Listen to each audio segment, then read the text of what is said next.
Olha, boa tarde, um abraço todo especial para vocês, assinantes da NET espalhados em toda a cidade de Sorocaba, também em Votorantim, pelo mesmo número 23, na cidade de Tapetininga, a mesma coisa, e numa série de outras cidades que abrangem aí toda a nossa região. Nosso melhor, muito obrigado pela sua companhia. O assunto complicado, complexo para abordarmos hoje aqui. A gente vai falar de cura gay, não sei se fica bom, não é ético a gente usar esse termo, mas é disso que a gente vai estar falando.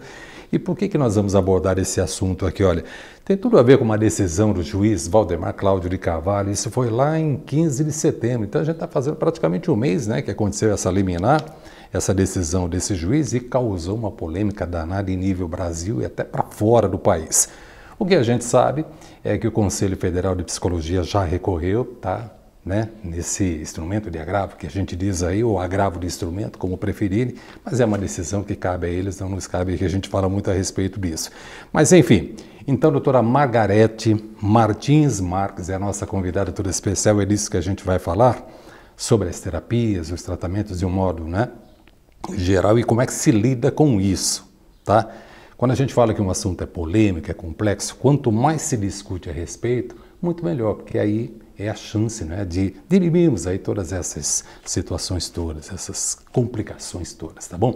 Tá, nós vamos para um rápido intervalo, daqui a pouco a gente volta. E a doutora Margarete, com quase 30 anos de experiência nessa área, ela é uma psicóloga clínica, vai falar muito a respeito disso e tomara que o programa seja do seu agrado. Sai daí, já voltamos.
Bacana, já voltamos aqui para a sequência da nossa programação. A doutora Margarete está aqui conosco e de imediato, viu, doutora Margarete? Fica aqui o nosso melhor, muito obrigado por aceitar o nosso convite, poder participar, não é?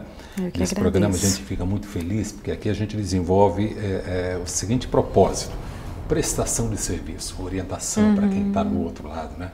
E ainda bem que a mídia tem essa finalidade. Quando eu falei lá na abertura, doutora Margarete, aliás, eu estou usando o termo doutora aqui, não sei se tecnicamente é viável, é possível, porque tem alguns segmentos que meio que divergem disso, mas isso a gente fala daqui a pouquinho.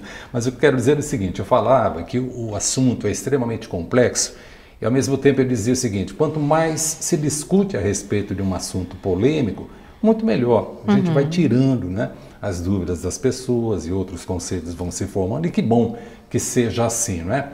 Para vocês, profissionais da área da psicologia, entende que é isso mesmo? Por mais complexo que seja o assunto, mais se discute? Esse é o caminho? Boa tarde. Boa tarde. Boa tarde, telespectadores. É importante, sim, abrirmos, né? E agradeço a oportunidade de, como representante da classe, como psicóloga, poder também ter voz, né? Porque nós estamos ouvindo artistas, várias pessoas se posicionarem, e é muito importante um profissional da área ter a sua voz, a sua fala, né? Doutora Margarete, a mídia tem dado esse espaço dentro daquilo que vocês gostariam de ter, ou ainda está faltando um pouquinho? Olha, eu acredito que está precisando um pouco mais de atenção da parte dos profissionais mesmo, serem acessados, não para fazer apologia, mas para abrir mesmo uma discussão a respeito de um tema tão complexo como é a sexualidade humana, né? E toda essa temática em torno dos preconceitos, dos estigmas que são criados em torno da opção sexual. Quando vocês, profissionais da área, psicólogos, quando vocês se reúnem e discute o assunto, esse particularmente, que nós vamos tratar hoje aqui, que é o nosso tema, digamos assim, né? Também há divergências, vocês discutem muito a respeito disso, lá num determinado momento desta discussão, há consenso ou não?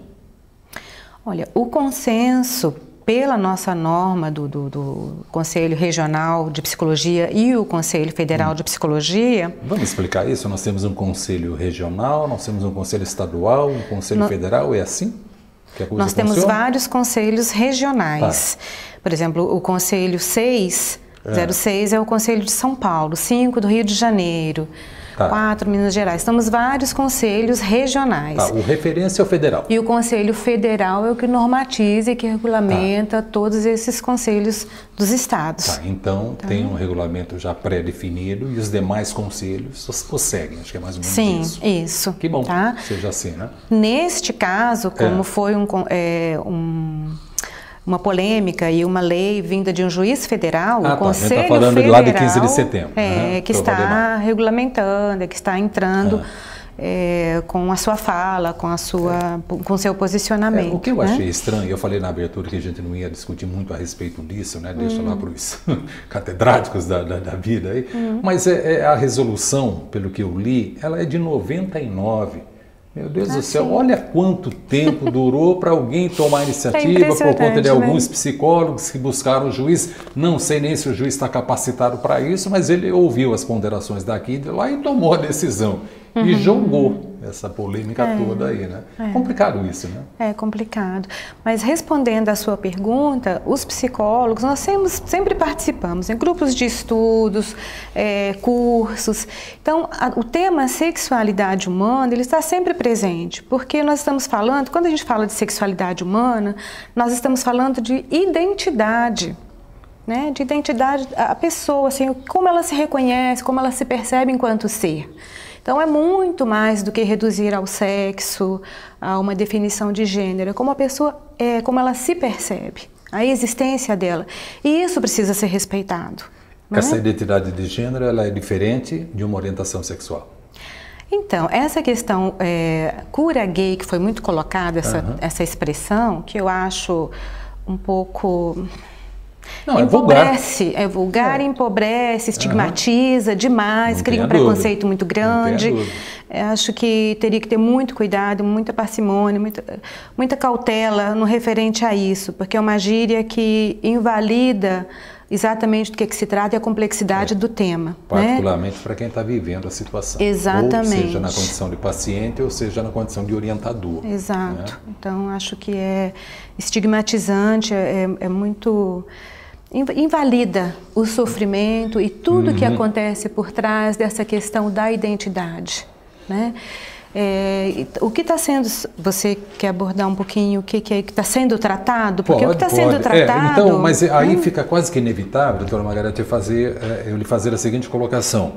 É uma doença? Hoje falar de homossexualidade é como se eu estivesse falando de uma patologia? Ou longe disso? Não, não é. O que aconteceu? Vamos pegar um pouco...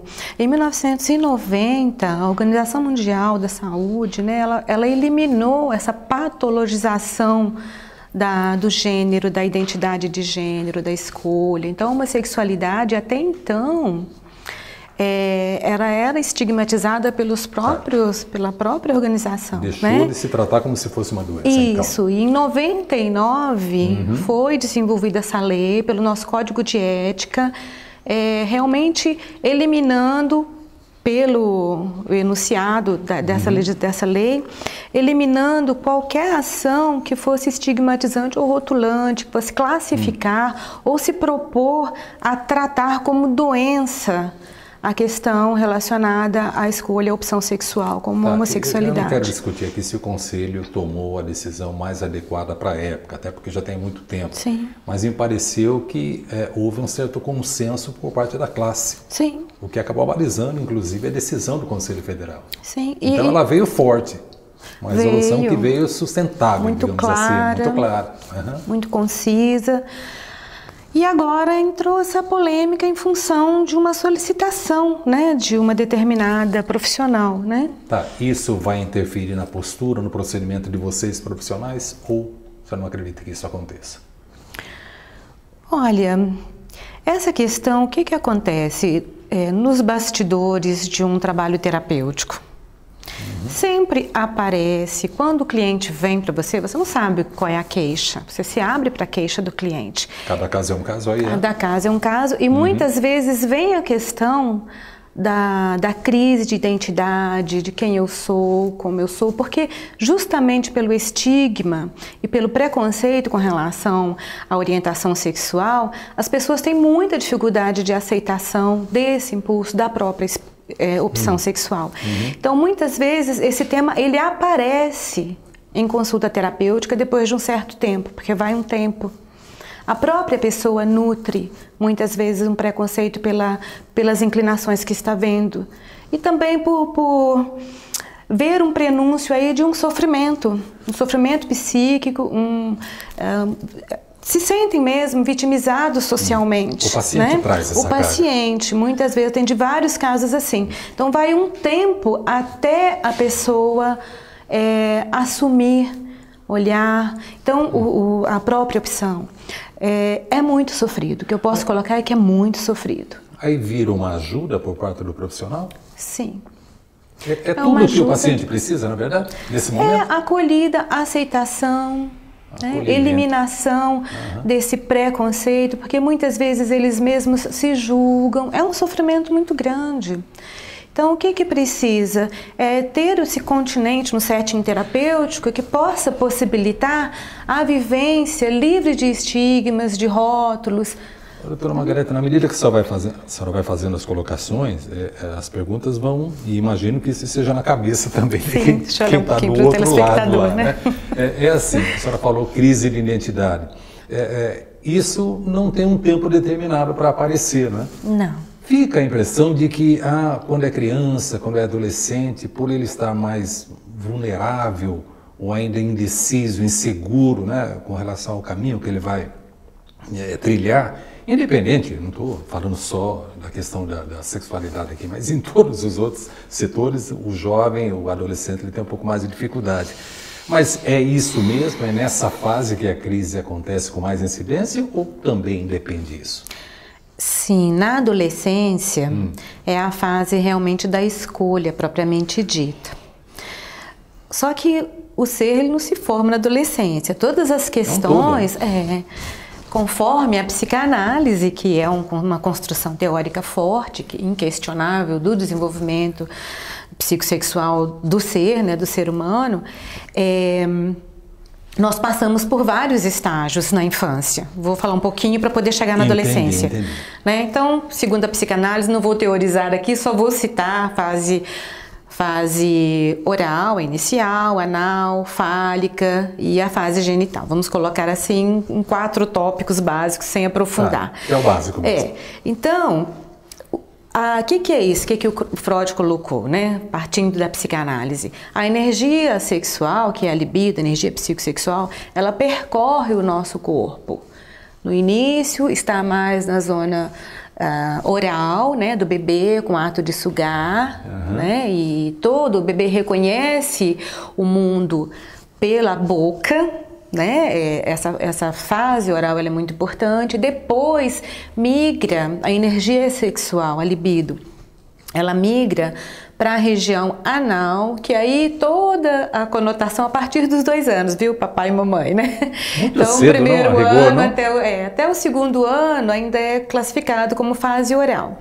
Fase anal, a partir do 2º ano. Então, a energia sexual, a libido, ela se desloca, é quando a criança vai ter todo aquele significado das fezes, do controle dos esfíncteres, né? A criança tem dificuldade de se desfazer das próprias fezes, tem que contar historinha. E a partir daí, por volta, algumas crianças 3 anos e meio, 4, 5 é o apogeu, entra-se aí na fase fálica. Tá? Aí depende, homem ou mulher? Todos, Tá embora a expressão seja fase fálica, né? Perfeito. Por quê? Porque por isso que eu fiz a pergunta. Sem teorizar muito, mas tem todo um processo. Um processo aí. Então, nessa fase, o que acontece? A criança, é bom orientar, porque às vezes os pais ficam muito assustados com a manifestação sexual das crianças, né? Com a curiosidade sexual, que é típica nessa fase. Por quê? Normal. Porque a energia sexual se deslocou e agora ela vai para os genitais, que é onde ela vai ficar. Então, as crianças começam a perceber que os genitais servem mais do que para fazer xixi, do que para fazer cocô. Opa, então tem algo outro, mais aí. Tem um prazerzinho aqui, elas se tocam, às vezes tem o que a gente chama de masturbação infantil. Então, tem uma vivência da sexualidade infantil, né?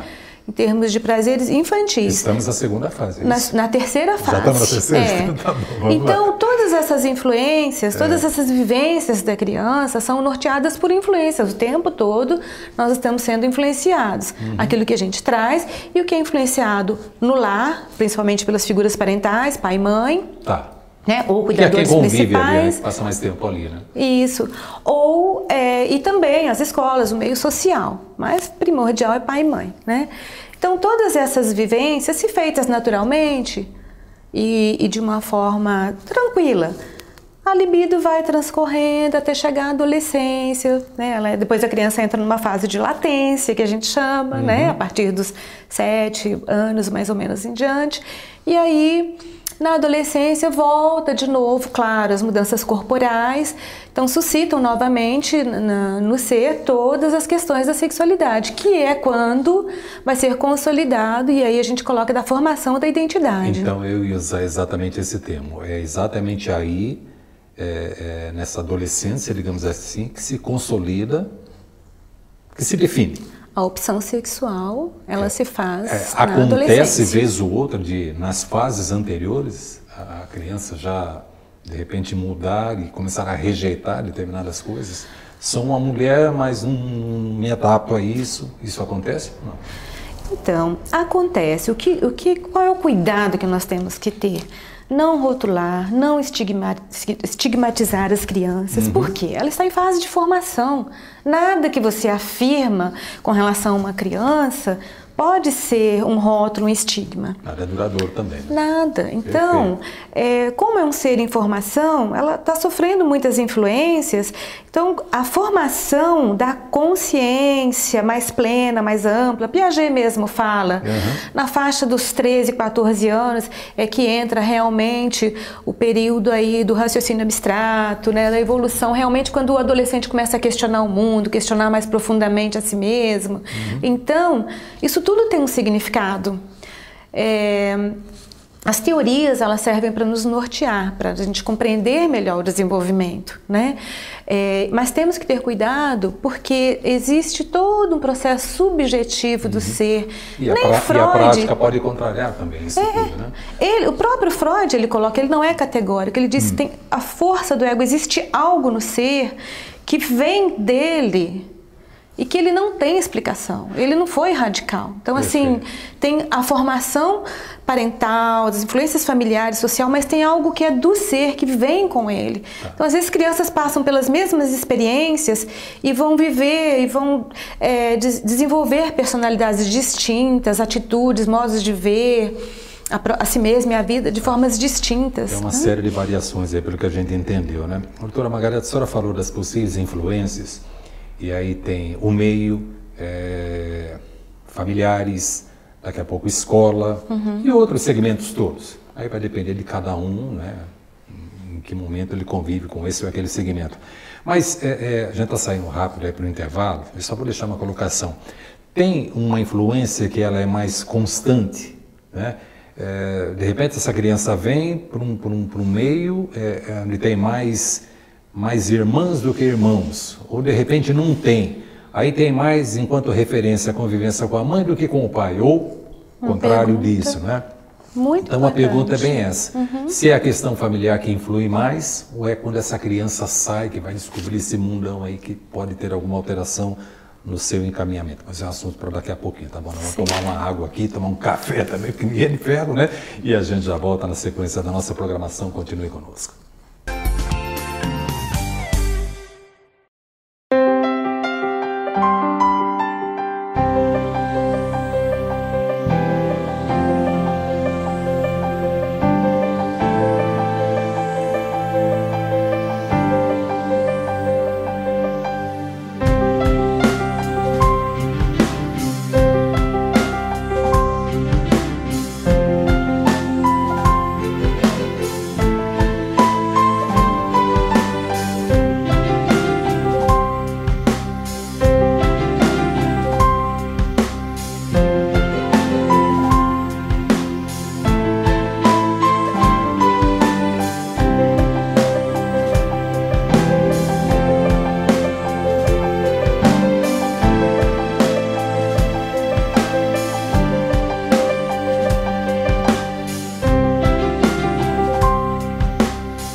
Doutora Margarete Martins Marques é a nossa convidada toda especial hoje. A gente está falando muito aqui a respeito de identidade de gênero, meio que descambou para esse lado aí o tema, mas não tem problema, desde que seja no sentido de orientar as pessoas que estejam aí do outro lado, vai de encontro aqui com a nossa proposta, né?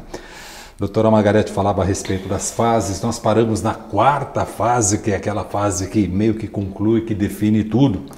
E aí a gente falava das influências, né? Citamos aqui entre algumas, principalmente dos familiares. Pai e mãe, os mais próximos ali. Em alguns casos de irmãos e irmãs, enfim, né? Então, cabe a pergunta se tem algum segmento que tem assim uma força maior no que diz respeito à influência. Se às vezes o pai ele é mais participativo do que a mãe, se isso também tem um peso. E depois, doutora Margarete, eu fico sempre numa dúvida aqui entre assumir e admitir. Digamos que haja uma mudança nessa definição, nessa identidade por parte desse adolescente, e aí a gente usa qual o termo? Ah, ele assumiu ou ele admitiu? Então vamos entrar por esse caminho aí para a gente passar alguma coisa para quem está do outro lado. Como é que é isso, na verdade? Eu diria que a expressão, partindo dessa última colocação sua, seria aceitar. Aceitar. Ele aceitou então é o admitir a própria mesmo. Identidade. Perfeito, né? Perfeito. Porque é muito sofrido, como eu falei, esse processo de aceitação de si mesmo, muitas vezes, não é que é sempre. Quando tem pais que aceitam, principalmente quando os pais acolhem, dão apoio, é muito mais fácil. Se não, é muito sofrido, é muito solitário. E daqueles segmentos que têm uma influência maior, a família é o peso mesmo. A família é onde tudo começa, tudo origina, aí, né? Então... Até pela convivência também, né? Tem um peso muito grande. Se a gente for olhar aqui... Realmente não se trata de uma entrevista, não se trata de um estudo, né? Claro. Mas de olhar, sim, que a família ela tem influência como os outros, né? As outras influências, como eu falei, sociais também tem, mas primordial é pai e mãe, cuidadores principais, irmãos, né? Às vezes irmãos mais velhos. Entendi. Todos exercem uma influência grande, sim. Eu imagino. Agora, doutora Margarete, uma outra coisa que preocupa é o quanto esses familiares têm esse conhecimento, que é exatamente na adolescência que eles têm que ter uma preocupação maior no que diz respeito a exemplo. Eles sabem, eles não sabem, há necessidade também de orientação, porque é muito comum a gente, preciso levar meu filho para um psicólogo. Mas vai chegar para esse pai e para a mãe e dizer, você também está precisando de uma orientação, até para poder transmitir algo que seja concreto e positivo para o filho, né? Há preparo nesse sentido ou estamos caminhando para isso? Olha... Infelizmente, não há. Não há um preparo na medida da demanda, da necessidade, né? Eu já fui psicóloga escolar, eu já fiz algumas palestras para pais relacionadas a várias temáticas, inclusive a questão do desenvolvimento psicossexual. E eu vejo que quando você abre para perguntas, realmente surgem muitas perguntas, muitos questionamentos, os próprios adolescentes, né? Vou citar um exemplo entre os adolescentes. Uma vez, eu trabalhando numa determinada escola, a coordenadora do 2º grau pediu que eu fosse numa sala, numa aula específica de um determinado professor, abordar esse tema da sexualidade na adolescência. E aí eu fui conversar com os adolescentes, colocar um pouco também, explanei um pouco o tema e abri para perguntas, parecia um Serginho Groisman, porque foi o meu amigo, a minha amiga. Falei, estou me sentindo num programa, né? Eram muitos questionamentos relacionados à questão mesmo do desenvolvimento da própria sexualidade, os conflitos. E ali eu tive a oportunidade, né, de esclarecer, de orientar. E os pais também, quando eles estão abertos, é muito importante. Se tivessem algum programa realmente talvez por algum conselho, alguma entidade, que também pudesse abrir para esses grupos de pais, sabe, grupos de adolescentes, que possa trabalhar melhor isso. A mídia não está ainda também nesse nível, né, para poder passar esse tipo de informação, ou pelo menos abrir o espaço para isso, né? Sim, porque isso é prevenção de conflitos, de doenças. Às vezes tem casos, como a gente vê, de adolescentes que não se aceitam e também não têm um apoio, e aí desembocam no suicídio. Já aconteceu, já... Né, já participei, já, não diretamente, mas indiretamente. Então, é muito sofrido, né? Eu notei aqui alguns sintomas, e eu não sei se prevalece isso, se é comum, enfim, se tem frequência. Ansiedade, com certeza. Angústia, sim, é possível. sempre presente, ansiedade e angústia. Depressão, quase sempre. E aí o estágio mais catastrófico seria a questão do suicídio. Do suicídio. Que pode acontecer também. Que pode acontecer também. Tá. Aí essa criança, esse adolescente, chega num determinado momento que ele quer dar aceitação, mas uma coisa é o adolescente se aceitar como, na verdade, a coisa está vislumbrando para ele. E uma outra situação é uma rejeição que pode vir do próprio meio familiar e da própria sociedade. Os lugares para onde essa criança frequenta e convive. Aí entramos num outro estágio mais complicado ainda, mais um grande desafio para vocês profissionais, é isso? Sim, eu não entendi muito bem a sua colocação. Como é que essa criança, como é que ela procede diante de uma situação dessas? Ela já se definiu, já sabe o que quer, entre aspas, né? Porque tem toda uma vida pela frente, obviamente, né? Mas aí, antes de qualquer processo de admissão disso, ela já começa a encontrar rejeições. Entramos no preconceito. A rigor, acabamos entrando no preconceito. O que isso atrapalha? Enquanto aquilo ficar embutido na criança. Vou te colocar uma coisa, Alexandre, que eu tenho observado bastante na minha clínica já há algum tempo. Hoje em dia, teve uma evolução, vamos olhar a evolução, né? Porque senão fica tudo muito...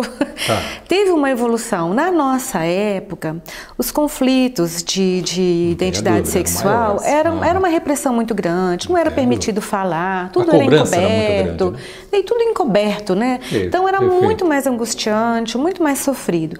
Hoje eu percebo... entre os próprios adolescentes, na própria clínica, uma abertura e uma facilidade muito maior que nós, da nossa geração, nós não vivenciamos. Então eles têm mais facilidade, apesar de tudo, de todo o estigma, todo o preconceito, eles chegam, eles abordam o tema com mais facilidade. E principalmente quando os pais apoiam. Independente dos pais apoiarem. Nós estamos vivendo um momento em que esse assunto, a questão da sexualidade, da liberação, da abertura para o próprio prazer, pelo próprio direito a ser quem se é, quem está destinado a ser, está mais em evidência, graças a Deus, né? Então, assim, os adolescentes, eles acabam trazendo mais essas questões, às vezes de vivências sexuais. Acho um tema super importante, você me permite estar colocando, que é a questão de que na adolescência, até uma questão de prevenção mesmo, para os pais, para os próprios adolescentes, pelo meu trabalho que eu venho percebido. Não se rotulem, não façam nenhuma afirmação a respeito de você mesmo, pelo simples fato de ter vivido alguma experiência de natureza homoerótica, tá? Porque o que tem acontecido hoje? Por essas questões da sexualidade estarem transitando de uma forma mais leve, os adolescentes estão se permitindo mais viver experiências homoeróticas. Então, assim, as meninas e os meninos, principalmente no meio feminino, né? E aí o que acontece? Muitas vezes se beija uma menina, né? Se está interessada numa menina, ficam um pouco preocupadas e já começam, meu Deus, será que eu sou? Será que eu não sou? Mas são experiências positivas que estão ajudando ou a rigor? São experiências positivas. Quando traz para a clínica, o que eu trabalho? Está vivenciando isso? Não se rotule agora. E quando você trabalha de uma forma tranquila, é impressionante o resultado que dá. Você está em formação, você está em processo formativo. Então, não faça uma definição agora. Vivencie. Mas eu beijei um menino, beijei uma menina. Tá, vivencie e depois, mais à frente, você faz a sua escolha. Não queira definir agora, imediatamente, porque isso vai evoluir ainda.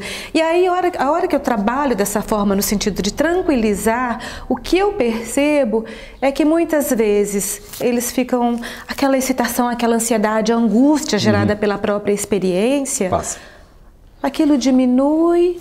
E aí, dali a pouquinho, a menina já tô namorando, já tô interessada pelos meninos, eu percebi que é mais os meninos mesmo. Aí que tá, então, Margarete, percebe a importância? Sem querer polemizar, porque uma coisa é quando esse adolescente, ele está diante de uma profissional, e aí eu me lembro que lá no primeiro bloco, a senhora citou o termo acolher. Então, esse adolescente, quando ele tem esse colo, fica mais fácil, ele abre, tá? Independente se não é naquele momento que ele vai decidir. Ainda que ele tenha mais tempo para isso. Sim. Outra situação é quando ele está caminhando para essa decisão, mas já encontra uma certa rejeição por parte dos pais. Ou pelo menos está amedrontado, imaginando que se ele falar alguma coisa para o pai ou para a mãe, ele vai ser, né, meio que crucificado ali. Sim. Então é isso que eu queria discutir um pouquinho. Como é que ele faz? Uma coisa é vir para um consultório, uma clínica, tenho ali meus 40, 50 minutos de, vamos chamar de terapia, de acolhimento, e saio feliz da vida. Pô, agora eu já posso decidir. Sei que estou tranquilo, qualquer que seja a minha decisão, eu vou ter respaldo. Particularmente por conta do que disse a minha terapeuta, enfim, a minha psicóloga. Diferente do que acontece na casa. Sim. Diferente do que acontece na igreja. Diferente do que acontece na escola, diferente do que acontece com os coleguinhas, né, que a rejeição ainda é muito grande. Claro que a gente evoluiu, caminhamos muito nesse sentido, né? Mas o quanto isso mexe com a cabeça do adolescente. Sim. E depois a gente vai sair do adolescente, porque nós fixamos aqui, paramos nos 14, 15, 16 anos, né? Mas eu quero ir mais para frente de pessoas que levam anos e anos para decidir por alguma coisa, para se encontrarem, digamos assim, né? Como é que a gente lida com isso? No caso do adolescente não ter um suporte é muito difícil, porque não tem um profissional, não encontra às vezes na família o apoio, então aí fica bem delicado. A dor é muito grande, a solidão, não ter com quem dialogar. Muitas vezes se abre com um coleguinha, mas é importante, por isso que chama a atenção dos pais, né, de ficarem atentos. Professores, educadores, não é a missão, não é a tarefa, né? Mas é uma questão de humanidade, é simples assim. Então, se você vê que o seu filho, o seu aluno está em conflito, tem uma dor ali, se aproxime, né? E respeita, respeita, por uma simples questão de humanidade, sensibilidade, né? Então, fica para sair, para não ficarem tão solitários. A criança sente esse processo de rejeição quando acontece? E isso dificulta numa possível decisão, independente de quando ela vai acontecer?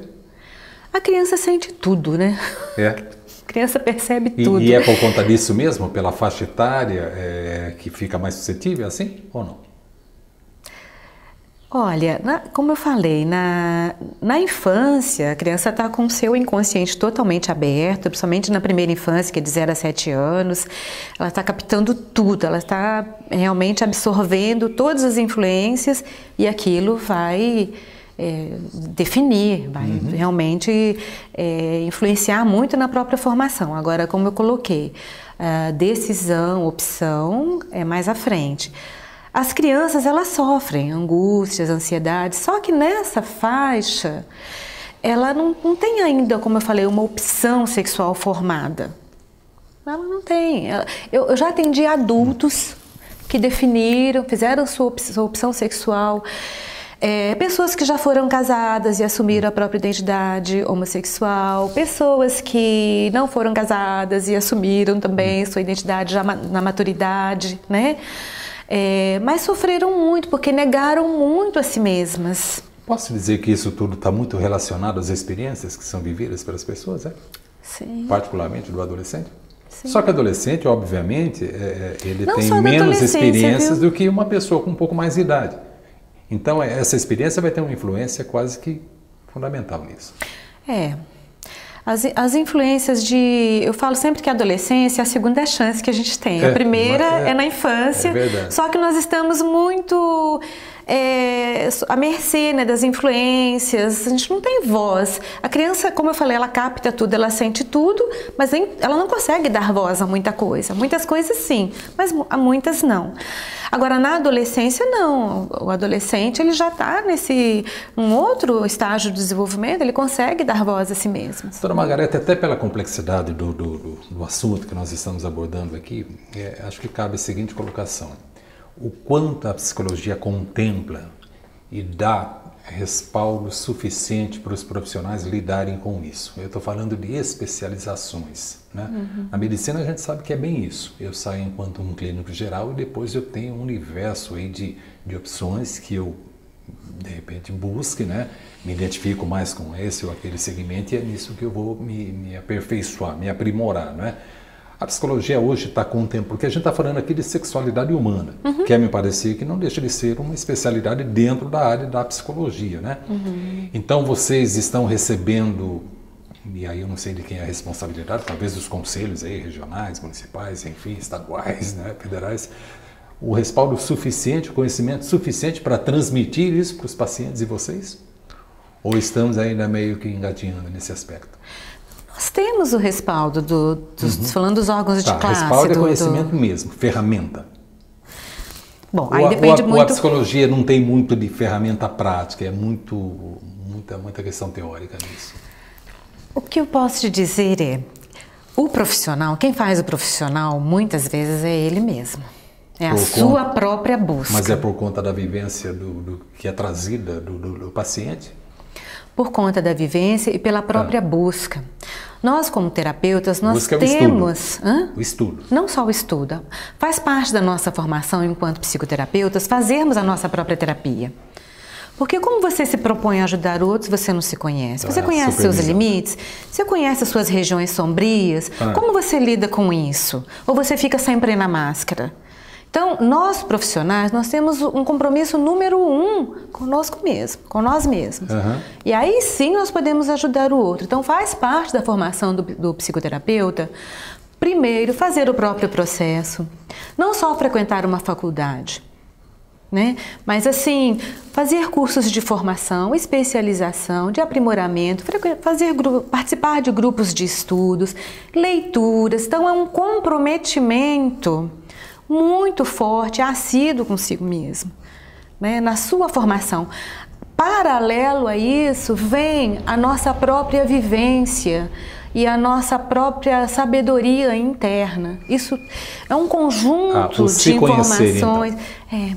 E a própria capacidade de mergulhar em si mesmo, sabe? A coragem de ver a si mesmo, de olhar as próprias mazelas. Isso ajuda no processo formativo do psicoterapeuta. E quando há conflito entre aquilo que o paciente está trazendo e aquilo que você tem enquanto conhecimento de si próprio? Aí como é que se administra isso? Essa é a habilidade do terapeuta, né? Você não pode se misturar, né? Não é coisa para o jornalista entender, né? Olha, o Jung tem uma fala super importante que eu acho que merece ser citada. Ele fala: conheça todas as teorias, domine todas as técnicas, mas quando você estiver com um ser humano, seja somente um outro ser humano. Então, isso resume por que ele quer dizer com isso. Você vai estudar, você vai se aprimorar, está tudo internalizado. Na hora do encontro terapêutico, o que você precisar, esse background, tudo que você se formou está dentro de você, vai estar à sua disposição na relação terapêutica. Você não pode ficar nas ideias ali, como que eu abordo isso agora, segundo a psicanálise, segundo Jung, segundo Freud, segundo Reich, não. Então, por isso que eu falo, tem que fazer parte do ser. Se não tiver enraizado, não tem consistência, você não consegue se colocar a serviço do cliente. Tá. A senhora citou tantos e tantos aí, não? Pessoas importantes da área da psicologia, tem da sua preferência ou não? Porque eu não sei se havia consenso entre eles lá atrás, pelo que eu leio... Tem polêmicas, né? Há polêmicas, mas há controvérsias. Eu vejo todas essas abordagens muito complementares. A minha formação básica acadêmica é psicanalítica. Tá. Mas na minha própria formação acadêmica eu vi muitos outros, né? Depois eu fui buscar a formação na psicoterapia corporal de Wilhelm Reich e também do Alexander Lowen, da bioenergética, do Stanley Kellerman, da psicologia formativa. Então, assim, são visões muito interessantes que complementam. Depois eu fui buscar... Que ótimo ouvir isso, que complementam. Você não posso esquecer Freud, então, né? Não. Mesmo Freud, para mim, é o pai, né? Ele tem um profundo respeito. Perfeito. Tudo que ele falou é aquilo mesmo, a construção teórica dele é fantástica. Mas vieram outros. E é importante que nós, enquanto psicoterapeutas, tenhamos a mente aberta para saber aproveitar. Depois eu fui buscar Jung, que amplifica, né? Então ele tem uma visão, quando ele cria alguns conceitos de inconsciente coletivo, de arquétipos. De todos, ou não? Ele é mais liberal de todos, ou não?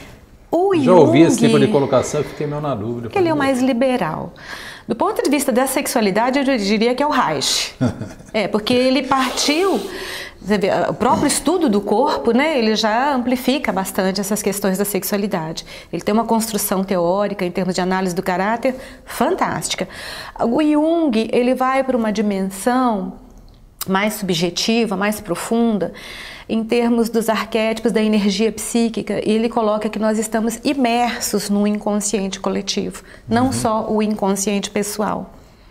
A teoria dos arquétipos, então assim, nós temos, ele fala do inconsciente da humanidade, que nós estamos imersos nesse inconsciente. Imagina. E aí é uma teoria fantástica que também me encanta. Eu fiz formação também nessa abordagem, me encanta e eu acho que elas são muito complementares. Com certeza daria um outro programa aqui. Dona Margareta, nós vamos aqui para mais um break, né? E daqui a pouco tem uma colocação que eu quero lhe fazer, e eu não sei o quanto nós evoluímos e avançamos nesse aspecto. Não tem muito tempo isso, quando eu ia se referir a alguém e usava o termo homossexual, extremamente ofensivo, na cabeça dos dois, de quem está usando o termo e de quem está recebendo aquilo. Quero saber se nós evoluímos nesse aspecto. Esse é um dos pontos, mas isso é para daqui a pouquinho. Nós vamos fazer um rápido intervalo e daqui a pouco a gente volta com a sequência aqui do nosso programa. Continue conosco.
Doutora Margareta, eu deixei uma colocação ainda do bloco anterior aqui sobre o termo, né? O termo é homossexual, ofensivo, enfim, como se estivéssemos aí invadindo a privacidade de alguém, curiosidade com relação à intimidade de uma pessoa. Meu Deus do céu, eu acho isso um desrespeito assim enorme, né? Mas antes eu queria abordar aqui a seguinte situação. Quando eu falo assim, psicólogo clínico, eu estou falando de um clínico geral? Ou aí eu já estou trabalhando uma determinada especialidade? Como é que é essa nomenclatura e como é que funciona? É uma especialidade. O Conselho Regional de Psicologia, acho que aí com o consentimento do Conselho Federal, há uns anos atrás, ele criou mesmo essa divisão, né? Então, psicólogo clínico, psicólogo escolar, psicólogo do trabalho. Tem algumas nomenclaturas e que naquela época, quando eu entrei com a minha documentação, era tratado assim, ou você tinha que ter no mínimo 5 anos de experiência como psicólogo clínico, ou ter alguma formação específica que desse para você esse direito a exercer, a usar esse título, né, de psicólogo clínico. E aí cabe a seguinte colocação. O paciente ele não tem a noção exata. Aliás, o paciente, na verdade, não é ele que descobre que ele está precisando de um psicólogo. Vez ou outra é por orientação de alguém. É. Aí ele vai buscar o quê? É diferente, por exemplo, eu estou com um problema no joelho, eu vou atrás de um ortopedista. Me parece uma coisa mais clara. No campo da psicologia, primeiro que ele nem aceita. Começamos daí. E segundo que ele não tem essa noção. Espera um pouquinho, eu vou numa psicóloga que esteja mais especializada nessa área ou naquela área. Como é que vocês trabalham isso? E também não pode estar divulgando porque não seria muito ético, né? Então é confuso, não é não? Não, você pode colocar psicóloga clínica com formação em psicoterapia corporal, com jeito, psicoterapia né? junguiana. Pode ser colocado porque o cliente tem o direito de saber. E se você fez um curso, fez uma formação, tem experiência, é um direito seu. O que nós não podemos fazer é propaganda, né, do próprio trabalho, entendi. fazer apologia da profissão. Foge um pouco da ética aí. É porque até então a gente falou muito do adolescente, e esse adolescente normalmente ele é orientado, encaminhado até uma profissional da área, né? Mas para o adulto já, até ele aceitar uma situação deve ser complicado. Aí para ele definir também qual seria a especialidade mais adequada para o momento dele, é outra questão também, que dá para discutir aqui durante um programa todo. E mais um outro detalhe, que é a questão da alta. Eu sempre ouvi dizer que o psicólogo normalmente não é ele quem libera o paciente, que é o paciente que tem que se entender com a sua situação resolvida e por si, né? E meio que dissociando, desvinculando. É isso mesmo? Eu estou falando bobagem? Na verdade, que foram algumas perguntas, né? Essa da alta terapêutica, ela é discutida junto com o cliente. Chega um momento na terapia... Consenso dos dois, então. Que você percebe que aquele cliente...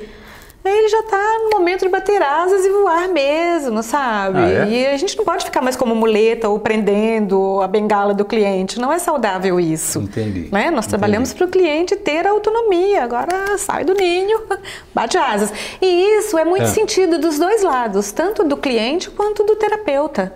Então, nesse momento, é conversado claramente o que está sentindo mesmo do próprio processo. E aí, eu sempre, no processo de alta, eu coloco, olha, nós somos uma casa, nós temos vários cômodos, você está vivendo experiências hoje que você tem um conhecimento para dar conta, né? Você tem um nível de autoconhecimento que te permite acessar e desenvolver e deslanchar os conflitos que vierem. E se em algum momento você se deparar com algum cômodo dessa casa que você abre e fala, nossa, esse está bagunçado, eu não sabia, eu nem sabia da existência desse cômodo, e quiser voltar para a terapia, aí fica pontual, então, trabalha aquela situação, não quer dizer que vai ficar num processo infinito, não. Porque cada um tem uma necessidade também, né? Tem pessoas que vêm para terapia e trabalham determinada temática, resolveu, ok. Tem outros que já têm uma busca muito profunda, já entra mesmo na busca do autoconhecimento. Então, vir para terapia é um momento da que a pessoa para se ver, para se cuidar, para ampliar a própria consciência. Eu entendi. Doutora Margareta, quer ver uma outra situação? Quando o paciente vai para um médico, a primeira abordagem ali, que é o clínico que a gente costuma dizer, né, que não tem muito a ver com os exames, precisão nisso tudo, está relacionado ao que esse paciente argumenta junto ao profissional, ao médico. E aí começa a se formar um diagnóstico que depois vai se buscar uma precisão por conta dos exames que são feitos. Imagem, entre outros exames, enfim, né? E o psicólogo, como é que ele faz? Qual é o paciente que dá trabalho? É aquele que chega e fala muito pouco ou quase nada e aí acaba virando um grande desafio para vocês? E aí vocês usam linhas de raciocínios para tentar tirar alguma coisa daquele paciente para começar a montar um planejamento, digamos assim, de terapia? Depende. Tem cliente que chega e trata... Eu sempre pergunto que eu posso te ajudar, o que te traz aqui. E às vezes de imediato a pessoa não traz realmente aquilo que a traz no setting terapêutico. Né? Às vezes no final do processo, no final da sessão a pessoa mostra realmente a que veio. Justamente porque às vezes é uma temática muito difícil e aí, tipo assim, eu deixo esse tema para a gente ver na próxima sessão. Entendi. É muito difícil para mim, então estou me aproximando devagar. Acontece isso com frequência. Sobre a colocação que você fez, muitas vezes vem de uma outra colocação que você fez anteriormente. Muitas vezes o cliente vem de um diálogo com um amigo, a pessoa realmente não está percebendo que ela precisa de terapia, mas numa conversa com um amigo, às vezes um cliente que já é meu, que bom, né? E a pessoa conversando, fala, olha, acho que você está precisando sim de terapia, eu não posso te ajudar nisso. A partir do momento que ele aceita, melhor então, ainda, né? Isso. Bom, vamos chegar na questão do adulto, que também está naquela dúvida, ele precisa assumir, não sei se o termo é precisar, mas enfim, sabe que vai enfrentar barreiras, uma série de reprovações, entre outras coisas, vai ser julgado, vai ser condenado, é bem assim que funciona, infelizmente, a sociedade. Claro que a gente evoluiu nesse sentido, mas não o suficiente. E aquela questão que eu deixei lá atrás ainda, hoje, menos, obviamente, né? Mas o termo homossexual ainda continua sendo ofensivo. E aí, já deixo uma terceira colocação. Nós estamos falando aqui de desejos, né? O princípio, a pulsão, né, sexual, o desejo, o impulso, aquilo que te move, né? Que às vezes a pessoa nega, né? O próprio impulso sexual, a direção para que a energia está indo. Eu acho o termo homossexual muito respeitoso. Hoje. Muito respeitoso, deveria ser mais usado do que gay. Eu acho respeitoso. E eu acho que os homossexuais merecem ouvir e se tratarem dessa forma. Eu sou um homossexual, eu sou uma lésbica. O homossexual, ele precisa de uma orientação. Com relação a si mesma, como se denomina. O heterossexual acho que quanto também? mais tratar com mais respeito, usando uma terminologia adequada, mais isso vai reverberar no meio. E por que a gente, com o passar do tempo, menos hoje em relação a anos anteriores, obviamente, né, fixou-se mais a polêmica, digamos assim, as crises, enfim, em cima do termo homossexual e menos do termo heterossexual? É justamente por causa dessa revolução sexual que nós estamos imersas nela ainda, né? Que veio lá da década de 60, Meu né? Deus Com a do céu, contracultura. 60, né? Em 70 foi caindo, até que chegamos num estágio até mais aceitável. Você vê quantos anos depois, muito né? Tempo, e como nós estamos tempo. Atrasados enquanto Brasil, né, gente? Não, mas eu acho que agora atrasados. a gente vai mudar. Agora, em menos tempo, a gente vai ter mais alternativas. Né? Porque você vê, entrando nisso que você está colocando... Eu vou dar um exemplo, para você ter uma ideia em que nível o Brasil ainda está. Eu estive na Alemanha, você sabe, eu vou constantemente, e eu estive passeando em Munique, no parque de Munique, um dos parques. Tinha um rio, no verão, eu andando com meu namorado, as pessoas todas nuas, na beira do rio, nuas. Homens, mulheres, crianças, o gramado imenso. Quem queria ficar de roupa ficava, quem não queria tirava a roupa. Tudo tão tranquilo. É uma lição de vida. Como eles olham e vivenciam a questão da nudez, a questão do corpo, a relação com o corpo. É muito tranquilo. Não dá para imaginar. Você vai em clube, lá não existe divisórias. Estou colocando porque eu vivenciei isso. Então você vai na piscina, tal, sai, vai tomar banho, aí tem os boxes que você pode entrar.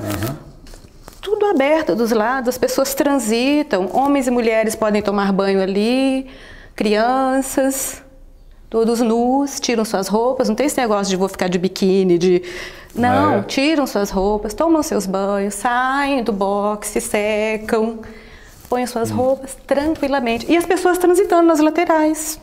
Tá, como é que é isso para o turista? Quer dizer, é surpreendente, né? Porque é uma outra forma de olhar o corpo que nós não vivenciamos aqui. Uma cultura que a gente ainda não Nós temos uma cultura de nudez, né? Você lembra de um Rock in Rio que aconteceu e que você lembra, né? Que o cara entrou no palco nu e foi uma polêmica? Meu Deus do céu. Por quê? Por causa da dupla mensagem que nós emitimos o tempo inteiro. Quem sabe já era o início de alguma coisa, né? Já era. É possível a revolução né? que estamos precisando, né? Então a gente precisa abrir a cabeça, né? Tá. Vamos fechar então falando desse adulto aí que encontra também as mesmas dificuldades que lá atrás o adolescente encontrou para se assumir ou se admitir, na verdade, ou se aceitar. Não sei. Na verdade ele traz essa carga, é sofrido. Eu tenho em casa, né? Tenho em casa a minha própria família. É sofrido. Às vezes a pessoa se casa e já é pela própria dificuldade de olhar para si mesma. Né? Sofrido, mas a questão é com ele mesmo ou é com o outro? Com o estigma, com o rótulo, com a dificuldade de lidar com o preconceito. O rótulo colocado pela sociedade. Pela sociedade. Então, o preconceito é tão grande e eu vou sofrer tanto, a minha família vai me rejeitar, os meus amigos vão me rejeitar. Não quero isso, eu vou pagar o preço, então eu vou tentar me alinhar com o politicamente correto. Politicamente mesmo, né? Correto. Que é ser hétero. E aí um sofrimento, uma negação da própria identidade terrível. Isso aconteceu com alguns artistas. Lembra do Rick Martin? Opa. Que foi fantástico, o depoimento dele depois, o sofrimento. Chega um momento na vida do ser que não consegue mais negar, não dá para negar. Não dá. Nós vivemos um processo evolutivo. O que acontece? A antroposofia fala disso, né? Dos setênios, de 7 em 7 anos, nós passamos por mudanças, ampliamos, vivemos novos níveis de consciência. Chega uma determinada idade que é impossível negar a própria identidade. Um sofrimento é muito grande. E aí vem reformular a opção que foi feita. Ele decidiu, ele mudou, já se aceita inclusive uma possível rejeição por parte da sociedade, mas ele tem toda uma carga conflituosa que ficou dentro dele. Isso. Né? Aí a questão também de buscar a área da psicologia para tentar tranquilizar isso? Às vezes sim, às vezes não. Eles buscam antes para poder chegar nesse estágio. Senão não chegaria. Se não tivesse essa ajuda, talvez não chegaria. Muitas vezes buscam antes, porque o sofrimento está ali, então vai para a terapia para poder olhar para esse drama interno para que possa assumir. Agora, se vai assumir publicamente... É uma outra questão. Ou não, é uma escolha, você não tem que ficar dando satisfação da sua identidade para ninguém, Tá né? certo. Da sua opção Margarete, sexual. vamos combinar o seguinte, olha, quem sabe numa outra oportunidade, tomara que não demore muito, vamos pontuar determinados temas aqui, tá? E a gente fala especificamente desse ou daquele. Hoje foi de uma maneira bem abrangente, mas de qualquer forma gostaria que a senhora encerrasse aqui o nosso programa deixando aí, não sei se uma mensagem, uma orientação, um pedido para que as pessoas se aceitem melhor, independente das influências que têm. O que pode deixar para fecharmos aqui? O que eu gostaria de deixar é de nós olharmos mais enquanto profissionais, enquanto educadores, pais e mães, né, amigos, o meio social de modo geral, olhar mais para dentro de si mesmo, exercer um pouco mais a empatia, que é se colocar no lugar do outro. Aquilo seria bom para você? Ser estigmatizado, ser rotulado, ser agredido, seja físico ou moralmente. Você gostaria de passar por essa experiência? Como seria para você? Né? Como seria? Como você se sentiria naquele lugar? Provavelmente, se você fizer essa reflexão que se colocar no lugar do outro, exercer a empatia, você vai conseguir chegar a um consenso. Né? E acho que aí, a hora que nós exercermos mais a empatia, nós vamos sim conseguir ter uma relação mais humana,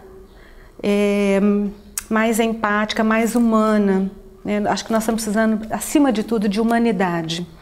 E respeito, E respeito, porque a humanidade, ela envolve tudo isso, né? Obrigado. Muito obrigada. Eu que agradeço. Obrigado por estar conosco aqui. Nós voltamos no próximo domingo, nesse mesmo horário, claro, contando aí com o prestígio, não é? Com a sua companhia. E é muito bom saber que você está do outro lado aí, nos dando, né, essa oportunidade de podermos orientar as pessoas acima de tudo. Acho que a mídia tem esse papel. Até uma nova oportunidade, uma ótima semana para todos nós.